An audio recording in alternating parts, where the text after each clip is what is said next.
In the 19th century, in a small village called Kamarpukur in Bengal, a simple child was born who would later remind the world of a forgotten truth: that God is not distant, not divided, and not complicated.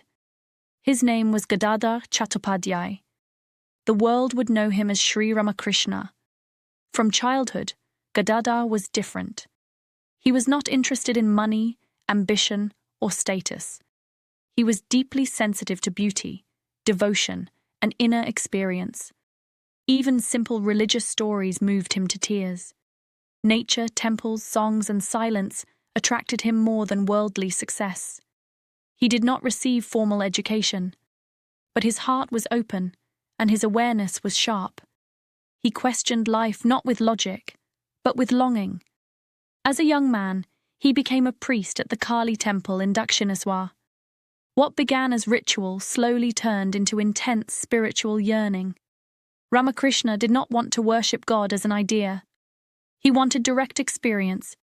He cried for God the way a child cries for its mother. This longing became so intense that he would lose awareness of the outer world. He experienced deep states of absorption, where the sense of body and time disappeared. Many thought he was mad, but those who looked deeper saw something else, a soul burning for truth. Ramakrishna did not stop at one path. This is what made him unique. He practiced bhakti, devotion to Kali, seeing God as the Divine Mother.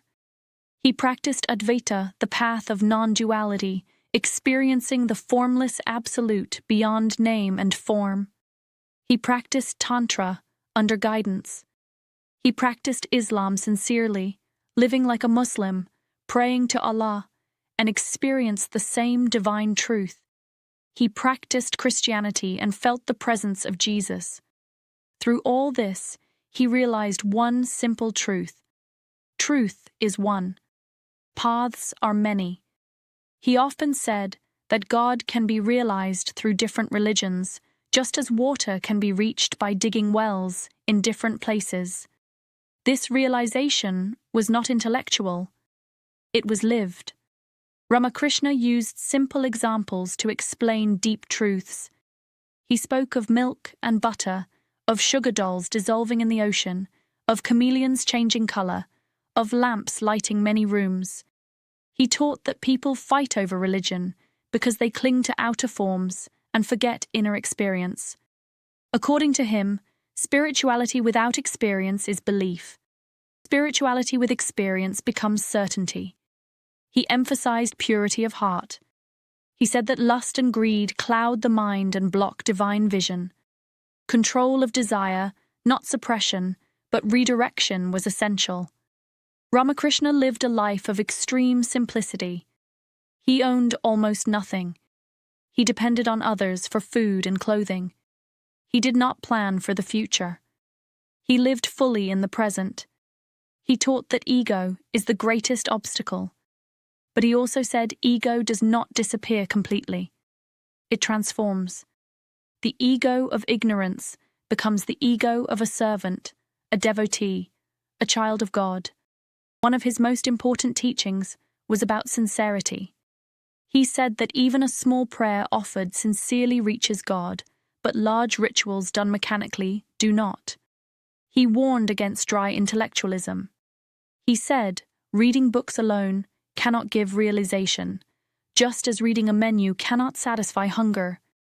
At the same time, he warned against blind emotion. He emphasized balance, faith guided by discrimination. Many educated people, scholars, and reformers came to meet him.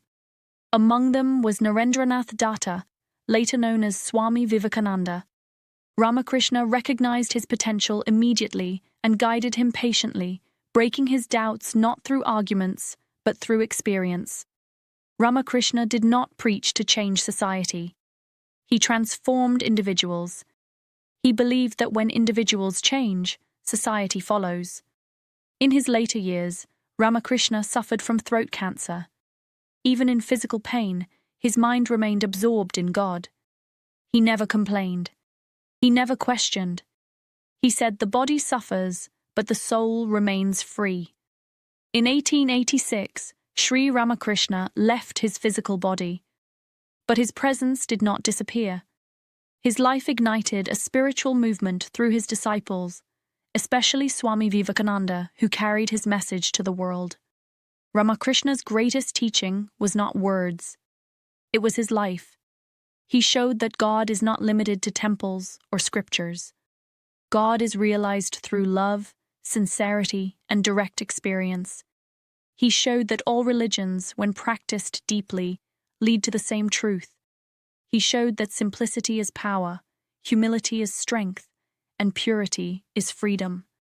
Even today, in a world full of confusion and division, Sri Ramakrishna's message remains deeply relevant. Do not argue about paths. Walk one sincerely. Do not judge others' faith. Deepen your own.